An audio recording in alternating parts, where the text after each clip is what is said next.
can't tell you what to do. But you gotta make something bigger than yourself in a small moment. You gotta see the moon through the eye of the needle and splash the ocean when jumping puddles. You gotta give the finger to meteors that just wanna rain on your parade. You gotta take a shot and pin Robin Hood to that faraway tree. Dip your fingers in a bubbling pot of make-believe and lick the bowl clean. It blinked in time with the soft moonlight bouncing. You're right. Our internet connection is dodgy. And her tears remain nameless, uncounted and lost in this fate, but she transcribes every set of scars into her arm like they were stamped with the date February 2nd, March 20th, April 23rd, June 12th. That one was her birthday. She doesn't like having to explain the bandages and bruises with a half-hearted, broken corner smile, so she wears long-sleeved turtlenecks and those dark aviator sunglasses to hide what he had done to her and what she keeps doing to herself. But if you peel off her jeans, strip away the heavy sweaters and everything she uses to hide behind, like the combined layers of sadness and sarcasm, you'll see the only tattoo not stamped in black and blue by his needled fist. You'll see the word beautiful on her hip. She got written in reverse. So when she looks at her body, naked in the mirror, she'll try not to hate herself so much. This girl in glass image, fragile as a vase, who just breaks so easily. But every morning, she looks at her wrist and whispers, "Forgive me," wondering if today will be one of those days she gives birth to new scars, new endless chasms of despair, new reasons to fade into the ether of the air. She wants to have another word, maybe love, written across her wrist, but she can't bear to let anyone else touch them because she carries her arms like the Bibles that still remember razor blade angels, and the last thing she prays to after he's done sowing seeds of the same tattoo, the blue flower bruises blooming over her skin. He comes, her arms cocked with the thread of his palms, shooting bullet-tipped fingers, splitting cheekbone from jaw while she stands there, accepting his anger the way mountains accept avalanche or river stones accepting erosion. And no one's shown her what could be, so all she knows is that maybe this is what it means to love. This is the seniors rap. Well, I'm not quite as young as I used to be, but that's not going to stop me from being free to speak my mind and say how I feel about getting old. I'm keeping it real, sort of. It's true that when we go away, mice crap on our tea towels. Stone angel, naked in the garden. Only a bird whistles. My vid is getting on YouTube. A virus in my Photoshop gave me that extra boob.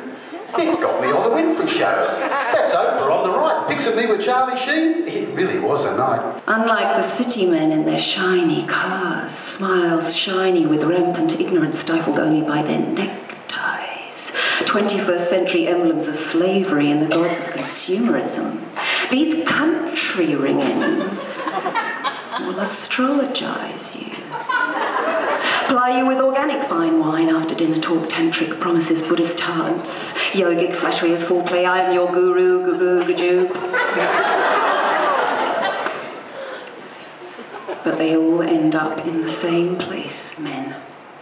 On the couch, their hands down their pants, watching the box.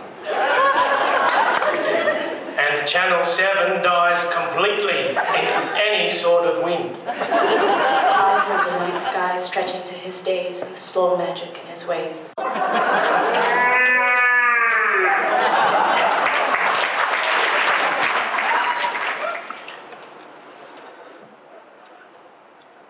I always liked it when you're dressed in rainbow, but blue just seems to suit you.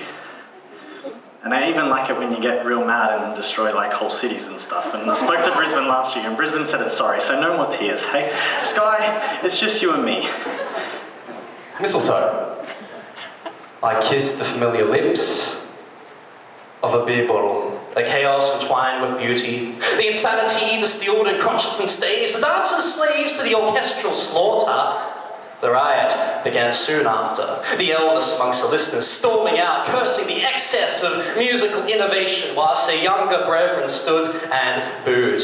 And booed, until with a mighty roar, the supporters rose and struck them down with flailing Russian fists. The conductor still oblivious as fights broke out around the Hello Theatre, as stovepipe hats were thrown aside, as opera canes were pressed into service, as high-class shillelaghs, as highbrow heads were staved in, as the fight began to turn particularly nasty. And the walls glisten with mould. From the deepest, darkest corner, the mink slid out of its hiding place, a pillowcase. To keep or not to keep comes now the ethical dilemma. What's the problem? You wear leather, yes, but a fur draped blatantly around my neck somehow makes me feel one pelt closer to its death. Yes, but it's a mink jacket. When else would you crack it for one of those? I know, cosmic trade-off. Vegetarian for 35 years. Yes, but your huge leather shoe collection negates that deal. It's clear this internal dialogue is ridiculously inconsistent, and now I'm leaning towards I'll go on, keep the thing, no one will miss it, and I'll make a donation to Peter. But we live in a fucking paradise. In full view of the holy mountain, and each time we step outside we are blessed. Yes, manifoldly blessed. Perhaps even more than someone with good water pressure and a new granite kitchen. The winner is last year's runner-up, Darkwing Duck.